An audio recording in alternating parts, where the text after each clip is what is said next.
So recording this video after 10 o'clock on Monday evening. I hope everyone enjoyed the boxing this weekend. I was away this weekend, actually ran an extremely hot marathon, just about crawled over the line. So missed all the boxing this weekend. Back at work today, so I've only had a bit of spare time this evening to catch up on boxing. And at the time of recording, the only fight that I've watched is Liam Smith versus Liam Williams. Gonna watch Flanagan, gonna watch Dubois, gonna watch Lomachenko and Usyk, and we'll probably try and post some separate videos either later tonight if I don't fall asleep, or tomorrow ahead of the podcast this Wednesday, where we will again discuss all the fights. But I had to go straight to Liam Smith versus Liam Williams. Clearly, it's the fight that in the lead up to this build generated the more interest, and the reaction seems to be that this is the more interesting fight out of the two, after the night's boxing. And as I say, I haven't seen the other fights yet, so I'll make a judgment on that, if you like, having watched the entire bill. But we'll start by talking about Liam Smith versus Liam Williams. So, as you guys know, Liam Smith entered the ring 2 pounds overweight, and he admitted post-fight that he'd been already losing 2 stone in order to make weight. So, perhaps that's something to do with inactivity. Perhaps that's something to do with the fact that he got a huge payday against Canelo, and perhaps he's been enjoying some of that newfound wealth. I really don't know. He also said that he will be sticking at light middleweight, which I think is a definite correct decision, because I think the way he fights, his style, and actually just his pure size, means he'd probably be a far less effective fighter at middleweight. So, he's come in 2 pounds heavy, and he did look substantially the bigger man in the ring. That may be because he's rehydrated to a much heavier weight than Williams, or it may just be that Liam Williams actually isn't big, or is actually a smaller light middleweight. I don't know. Leave your comments in the section below. Do you think Liam Williams is a small light middleweight? Could he maybe make welterweight? I really don't know. But the fight started with Williams boxing from reins, and to be honest, I thought Williams opened up a fairly handy lead. I think the commentators had it 3-1 after 4 rounds in favour of Williams. I actually could see an argument for it being 4-0 in favour of Williams. However, whilst I thought Williams was doing enough to win the early rounds, and he was doing that purely through boxing and using, fast hands and combinations from reins, and whilst he was definitely doing enough to win the early rounds, I still thought it was competitive. 4 rounds in, I might have had Williams 4 rounds up, but I didn't necessarily think, this is going to be an easy win here for Williams. I thought Smith was having some success. I thought Smith was doing, the classic Joe Gallagher tactic, if you like, of hands up, marching forward. And I thought he was making, Liam Williams work very hard, constantly throw punches, lots of activity. So, and I think he was having success. He was catching Liam Williams. He was going to the body. He was trying to counter him as well. So I didn't think it was Smith getting undressed. Some people seem to have, I'm just going off the Twitter reaction, at the time of recording this, I haven't checked out anyone's videos post-fight whatsoever. So this is just me shooting from the hip here. But, I didn't think Smith was getting absolutely undressed, which some of the tweets that I've seen seem to suggest. I thought it was close, competitive. I was just edging the rounds to Liam Williams. But I did think Smith was making him work. I thought Smith was, the way he was coming forward with that high guard, was making Williams throw a lot of punches, expend a lot of energy. So I did think this could be a fight that got close later on. Smith took a very bad cut in the early to middle rounds. I think he was cut over both eyes in the end, but there was one in particular, potentially it was over his right eye, may have got that wrong, but it was a very hard cut. But we know what Smith's like. He's gritty, he's determined, and at no point, despite the cut being a bad cut, did you really think Smith was necessarily going to get stopped from that cut. It looked like very much he was still in the fight, and the rounds were very competitive. I thought towards the middle rounds, Smith definitely came into the fight more. I actually thought Liam Williams did very well fighting on the inside. I thought Liam Williams created some really nice angles on the inside. You'd see things where he'd go low, or he'd maybe dip a shoulder in and create an angle, and then come out in the middle with an uppercut, or maybe dip in and create an angle with his body to throw a hook to the body. I thought Williams, was having real success on the inside, but I did kind of have some frustrations from a Williams perspective as to why he was getting into that fight. Because I thought from the outside, from Reigns, the fight was 90-10 in Williams' favour. Whereas I thought when the fight was turning into a scrap, it was really becoming a 50-50 fight. And even though Williams was still getting great success, and I'm certainly not taking that away from him, he was getting great success, I thought, Liam Smith was starting to come into the fight more. And I was a bit disappointed to see Liam Williams doing that, really, because I thought the advantages were so much in his favour on the outside, especially with those cuts. I'd like to have seen him get on his back foot, continue to jab, continue to box from range, and cruise to a points decision. So Smith started to pour it on. He was having his best rounds for me in rounds 8, rounds 9, and he was gaining momentum. Whether it was his size, whether it was the fact that Liam Williams was maybe getting tired, having been pressured and been against a pressure fighter for so long in the fight, but Smith to me seemed like his experience told, his determination and his heart told, and he kept coming forward. He kept making Liam Williams work, and he kept looking to pile on the pressure. And I know Smith might have been tight at the weight. I know he might have killed himself trying to lose weight, etc. And I understand, by the way, that the WBO officials told him that he only had 1 hour to cut weight when he actually had 2 by the rules. So that's a very, very bad error from their perspective, if true. Even I knew it was 2 hours to make weight. So how the officials have messed it up, I've got no idea. But whether Smith was very tight at the weight, I don't know. But he seemed to be coming on very strong to me. He didn't look like a guy who he was dry at the weight, but he didn't look like a guy who was exhausted. He looked like his experience was telling and his fitness was telling. And I actually thought he was having his best rounds around 8 and 9, and he was doing some good work in there, Smith. And what I've got to give Smith credit for is, even though I had Williams ahead in this fight by a couple of rounds at the time of the stoppage, to an extent, you have to say that Liam Smith tactics were actually working. And I understand Liam Smith has taken a bit of a hiding here on social media, and with pundits and people saying that he didn't fight a good fight. He went out there with a specific set of tactics, the classic Joe Gallagher tactics. He lost the early rounds. He made his opponent put in a lot of work. He made his opponent expend a lot of energy, throwing a lot of punches. He wore down his opponent. He banked work to the body. He added the pressure. He knew he was behind on the cards, and then he kept coming and kept coming and kept coming and started to grind his opponent down. Maybe Smith has his limitations, but for me that was the clear tactic that he looked to employ. Similar, if you like, to Anthony Cruller versus Barroso. And for me, those tactics were starting to work. Smith's best rounds were the later rounds in the fight, which was when Liam Williams was starting to struggle, starting to tire perhaps. And it was interesting that the judges only had Liam Williams by 1 point ahead. I had him wider than that. But the truth is, for me, given that the judges had Liam Williams only 1 round ahead, I would have probably picked Liam Smith to go on and win this fight.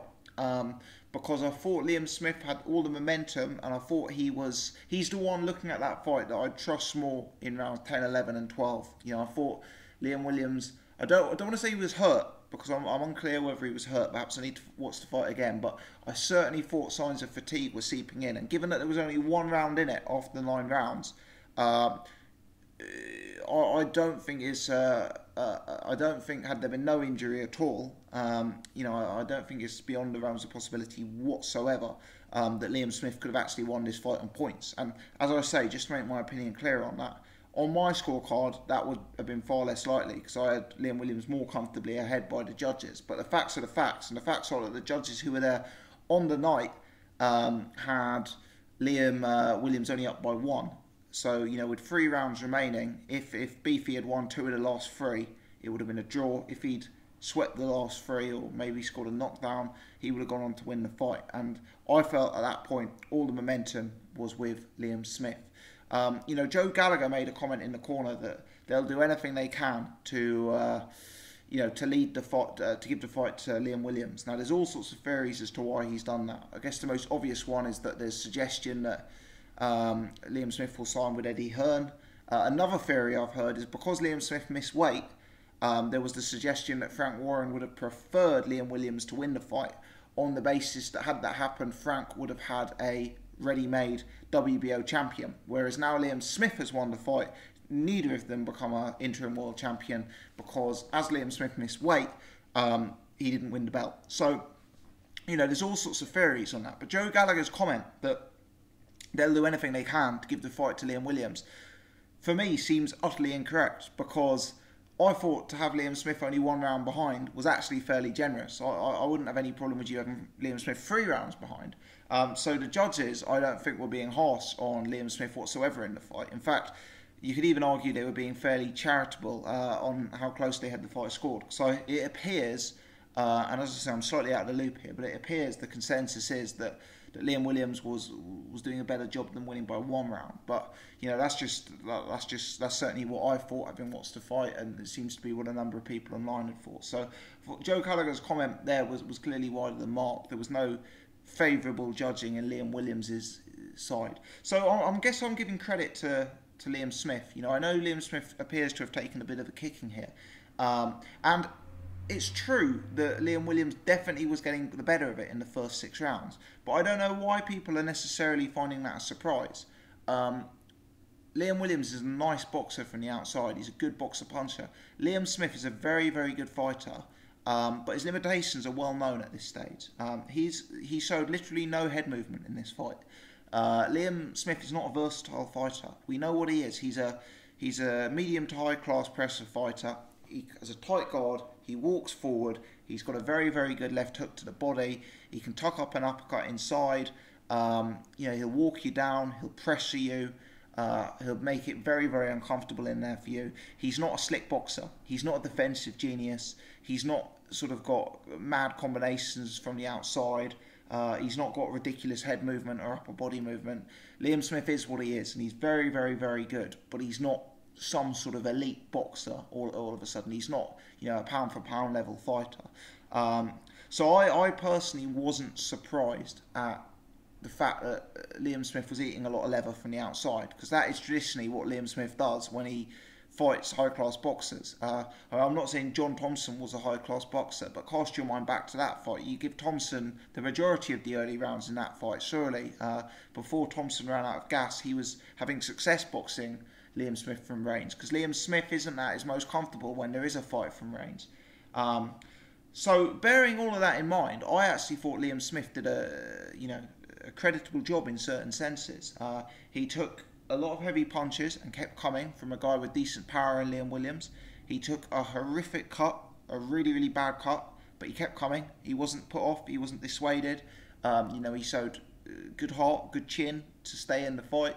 I thought he employed a tactic which some fans may not like, you know, in terms of being a press fighter and trying to sap the energy of an opponent, but he brought a tactic that, whether you thought he was behind or not, was beginning to work. You know, Liam Williams was becoming drained of energy. He was flagging, and I think Beefy was coming on very, very strong towards the end of the fight. And given that the judges had it so close, I don't think it's inconceivable whatsoever that even had the cut to Liam Williams not occurred, there's a high probability Liam Smith would have won the fight on points. You asked for the cut. I think that's one of the main reasons that people are dissatisfied with this. I think people are annoyed that Liam Smith missed weight, which I agree with. And I think people are annoyed about the cut and how that occurred. And there's a huge debate as to whether it was caused by a clash of heads or by a punch. I don't know the answer. I've watched the fight once and I haven't stayed on top of the social media coverage this weekend. So maybe you guys can let me know if there's been some definitive proof as to whether this cut was caused by a headbutt or by a punch. I don't know. But it did appear that Liam Smith landed a big headbutt on Liam Williams. Now, I've watched it 3 or 4 times, the headbutt. I cannot say from my perspective that I am definitive on whether it was intentional or whether it was in error. I've seen it from certain angles where it does look like, you know, it was a deliberate headbutt. Having said that, Liam Smith is a guy who is a come-forward fighter.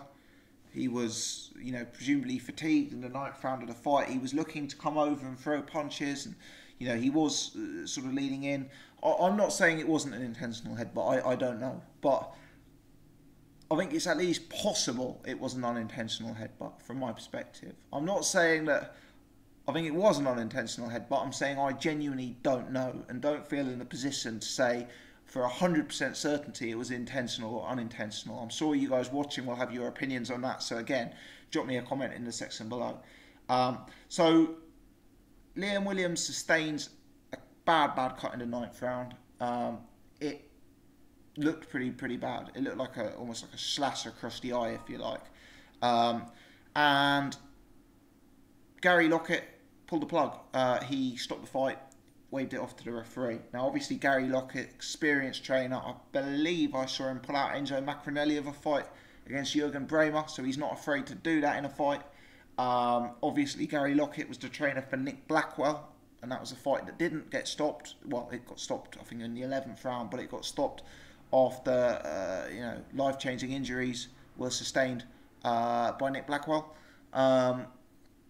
So I guess Gary Lockett's got that experience. My initial instinct, if I'm honest, and I'll just say it how I think, my initial instinct was that I wouldn't have pulled Liam Williams out at that point. Having said that, Gary Lockett knows his fighter much better than I do. Gary Lockett was much closer to the injury and had a much better view of that injury. And Gary Lockett's got far greater experience, certainly from the Nick Blackwell episode, from the Enzo Macronelli fight with Bremer. So I totally respect his decision in order to pull Liam Williams out of the fight. Liam Williams, I thought, was a class act after the defeat. I thought he came across really well, how he gave credit to Liam Smith. How he didn't look to make excuses and how he sought the rematch immediately. I give Liam Williams immense credit. And Liam Williams showed, some real talent in there. We've always known Liam Williams is a very good fighter. He's someone I've rated on this channel for a little while. His boxing was on form.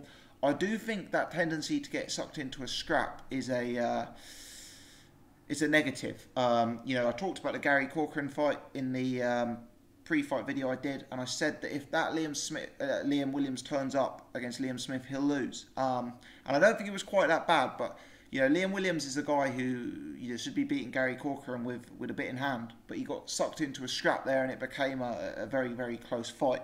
Now against Liam Smith, Liam Williams was winning the rounds with a bit in hand from Reigns, but then maybe it was because Liam Smith was walking him down. Maybe it's because he was tiring and a bit of his movement started to lapse. But when I saw Liam Williams standing inside the pocket and exchanging hooks and uppercuts with Liam Smith, I did think at that moment, potentially the tendency to get involved where it's not necessary is something that is going to be a real problem for Liam Williams. As I say, maybe that's because Smith had sucked away his energy and he didn't want to be on his bike using lateral movement. Maybe that's the case. But regardless, I thought that was a negative for him. But he did do very well in the fight. He took the defeat, with immense credit. And let's see. I'm sure there's big fights out there for him. He's got every right to feel aggrieved if it transpires that the fight was caused by a headbutt, be it deliberate, from Liam Smith. Essentially, a fight that he was ahead in, a fight that he was boxing nicely in, was ended due to a cut. He wasn't knocked out. He didn't look like he was about to be stopped. He was rightly ahead on the judges' cards at the time of the stoppage. And he's gone in and he's done that against a guy who had come in overweight, a guy who was much bigger than him, and against a guy who has been a world champion previously and has fought on a much higher platform against one of the elite fighters on the planet in Canelo Alvarez. So huge amounts of credit go to Liam Williams. He can come again. We'll see if the rematch is next. If it is, it's a winnable fight for Liam Williams. As for Liam Smith, very pleased to hear he's staying at 154. Big rumours he'll go to Eddie Hearn. Clearly we'll have to see if that's the case. If he doesn't, maybe they could do the rematch again. You'd clearly want to see him make weight this time. But that rematch, I'm sure is going to be offered to Liam Smith, and if he wants to fight, certainly I'm sure it's one that can be made by Frank Warren. I guess the fact that the WBO officials made that slip up where they said he only had an hour to make weight when actually he had 2 hours to make weight means there may be a higher chance that the WBO will offer the two fighters the opportunity to rematch for that WBO interim belt, which I guess is an incentive to both guys, especially with it looking like Canelo Alvarez will definitely vacate his belt, given that he's now fighting some £10 over the light middleweight limit. So yeah, I guess Liam Smith, I'd say Liam Smith, some of Liam Smith's limitations were shown in this fight. But I think those limitations were always known. I don't think this is anything new. The fact that he was eating a jab from range, the fact that he didn't have much head movement, I don't think this is necessarily new if you've been watching Liam Smith throughout his career. But what he does very well. And despite the fact that I had him slightly further behind than the judges, I'm going to say that his tactics were starting to work in the fight. And I do believe he was coming on strong and could well have won the fight, even if it wasn't for the injury. Coming in overweight, that's a bad look. I don't like that. As for the headbutt, I'm going to sit on the fence with that one. It did look sinister from certain angles. Other angles, I think, it's less clear. So let me know your opinions on that. Entertaining fight. Not necessarily fight of the year from my perspective, like the Box Nation guys were saying, but, real good fight. Definitely one I'd watch again. And credit to both men. Just a word on Box Nation. Big fan of Paul Dempsey. Nice to see him back on the screens. Good to see them bringing in some fresh blood for these presentations. I think I saw, is it Richie Woodall who was commentating? Dempsey presenting. Steve Bontz more as a pundit perhaps than a presenter, which certainly I think is a good look, or a better look than having Bunchy presenting anyway. Ronald McIntosh doing ringside interviews. Long-time viewers know I'm not really a fan of Ronald McIntosh. I think he overcomplicates things, and I think he uses long words just for the sake of it sometimes. That's could be slightly frustrating and a bit wide of the mark when he's actually commentating on a fight. But yeah, all in all, looked like they'd upped the presentation slightly. As I say, I've only watched one fight, so maybe I'll have some more comments on that when I sit down and watch the Flanagan fight later or tomorrow, or the Dubois fight, etc. But I really wanted to get a video up tonight on Williams versus Smith, because I think that's the fight that's caught people's imaginations there. Yeah, so I guess that's my thoughts in a nutshell. Let me know your thoughts on this fight. How did you score it at the time of the stoppage? Does Liam Smith missing weight and the headbutt leave a bad taste in your mouth? What's your prediction? Do you think we'll see an immediate rematch, or do you reckon Liam Smith will be off to Matchroom now and he'll move on to pastures new? Leave your thoughts in the comment section below, people. If you've enjoyed the video, please take the time to click the thumbs up button. It helps me out massively. If you're new or you haven't done so before, do take the time to subscribe so you can check out all of my other stuff. As always, many thanks for tuning in. Do appreciate it.